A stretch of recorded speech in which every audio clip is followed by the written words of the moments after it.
Hey friends, Peggy Hall back with you from thehealthyamerican.org.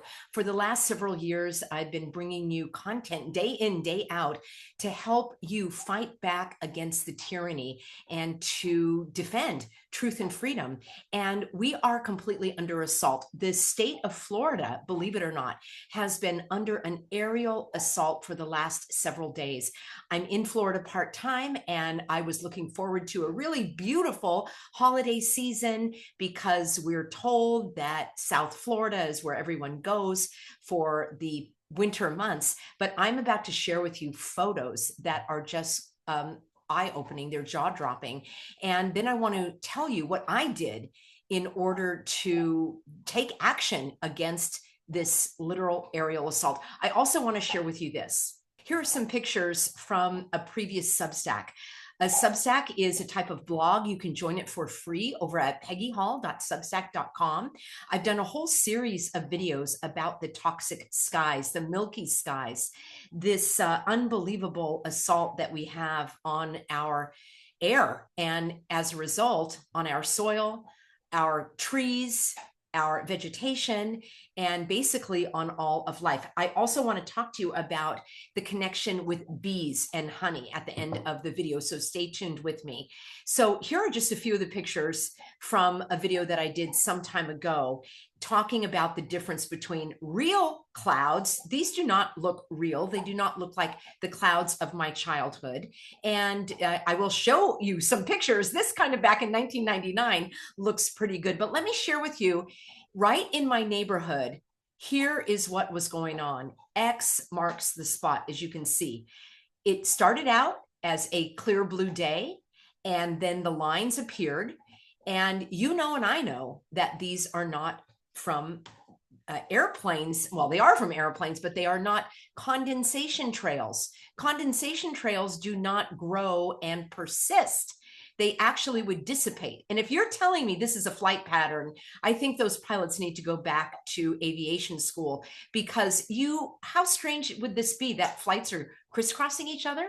And if these came from regular everyday airplanes, then why don't we see them every single day? Why is it that there are days that we can see clear blue skies? You're telling me these are how planes fly, and you're telling me only 3 or 4 planes were flying that day. So none of that makes sense whatsoever. You don't even need to believe me. All you need to do is do a quick Giggle search. In fact, let me show you what I did. And I call it Giggle because it's not very funny, but all you need to do is do a search for weather modification or geoengineering, solar radiation, aerosol spraying. Those are some of the key phrases. I just did one for weather modification, and I looked under Google patents, and there are just hundreds, if not thousands, of weather modification patents. Here you have from the American Meteorological Society, a brief history of weather modification since 1946. Friends, the purpose of this video is not to do a deep dive on all of those patents and all of the ways that they spray. I want to talk about solutions. So rest assured, I've covered this in many videos. I have a playlist on this channel called Weather, and I talk about the crazy snow that they made in California. They're not hiding it. There are all sorts of programs and institutions that are actually doing this, and you can sign up and pay them to have a clear blue sky. Ideally, that's what they would do. Or maybe you want to have it rain in a certain area, and there are actually companies that do this. So what I want to talk about is how can we put a stop to this? First of all, I will applaud states like Tennessee and even Florida that have introduced legislation. And in the case of Tennessee, they have passed legislation to eliminate this type of assault that we are under. The problem is this: the skies are not under the jurisdiction of each state. Isn't that interesting? It's under the Federal Aviation Administration, the FAA.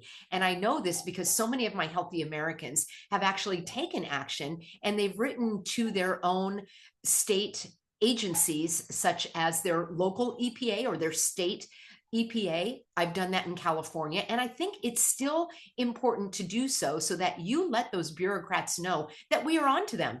I know someone that is constantly calling the Clean Air Board of California and making these complaints, even though they tell her that they do not have the jurisdiction and that she has to file the complaint with the FAA. She's doing this intentionally to get their attention, to let them know that we are on to them. So here's what I did, and here's what I recommend that you do as well. Also, let me know what's going on in your state. You can email me your photos, support@thehealthyamerican.org. And I've got a very brief message that I sent to the representative so it's the state representative in the federal government in South Florida, in the district where I am, and then also the state senator, Rick Scott. So I wrote, "Dear Representative," and then "Dear Senator, the spraying in the skies in Martin County has gotten out of control. Today started out clear and blue, and then the assault of the spraying started. Crossed lines, tic-tac-toe grids, X marks the spot. The chemicals are being sprayed far and wide to create a complete whiteout. Everyone knows these are not condensation trails. These are not normal flight patterns. These are chemicals that are being intentionally sprayed. I'm requesting your commitment to stopping this at the federal level, as the skies are controlled by the FAA. Please advise. Thank you." That's the message that I have. If you would like to copy and paste, I will have this in an upcoming Substack. And I recommend that you send this to not only your representatives in the federal government, but also your own representatives at the state level. As I say, even though Florida has introduced legislation and legislation was passed in Tennessee, it's great because it is putting it out in the public realm that this is an issue that needs to be addressed. And so many more people are waking up to it. We need to let these representatives know that we know what's going on. So alert them at the local level, at your state level, and then also those that are representing us in the federal government. I am never going to relent on this. I mentioned this in a previous video. In fact, if you look at my, I've got a whole, well, just look at my videos, and I did one about RFK talking about should he gut the HHS, the Health and Human Services. Sometimes I call it the HSS for some reason. But when I think about the most important things that can be done at the federal level, for me, as I mentioned in this video, number one is to clean the air. I can say no to the cocktails. I can avoid fluoride in my water. I can select foods that are healthy and nourishing and are not GMO.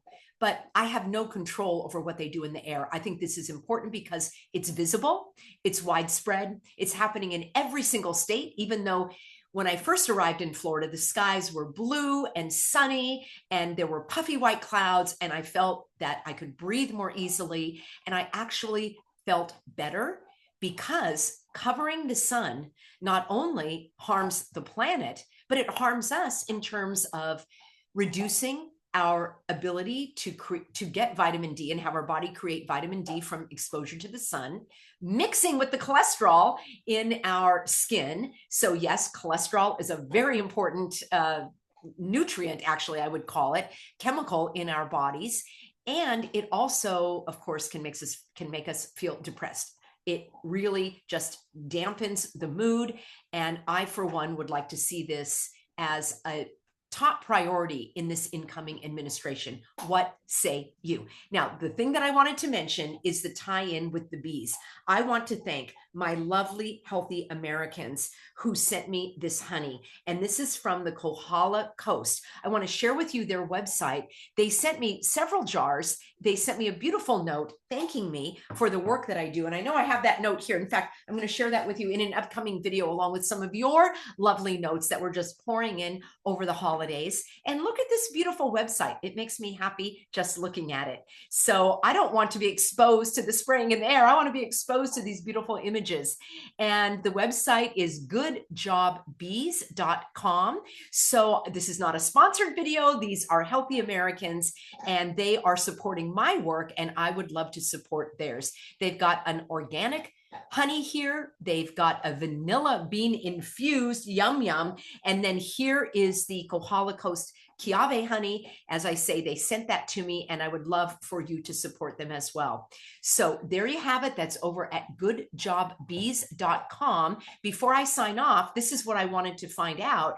Are these aerosol assaults causing the honeybee population to die off? And I'm doing some research into this. I am not an expert on beekeeping. I know that I have members of my Healthy American audience that do keep bees as these lovely Healthy Americans do. And my concern is how important bees are to our whole ecosystem and how they can be targeted. It seems to me that they would be so vulnerable being sprayed with these harmful chemicals. So that's my how-to for today, friends. I always like to offer for solutions whenever possible. I really appreciate having you on board as Healthy Americans. I'm here every day at 4 p.m. Pacific, Monday through Friday. I hope that you're going to join me. Hit the notification bell. Make sure that you're subscribed. I'm so grateful to have you on board as we march this all the way to heaven.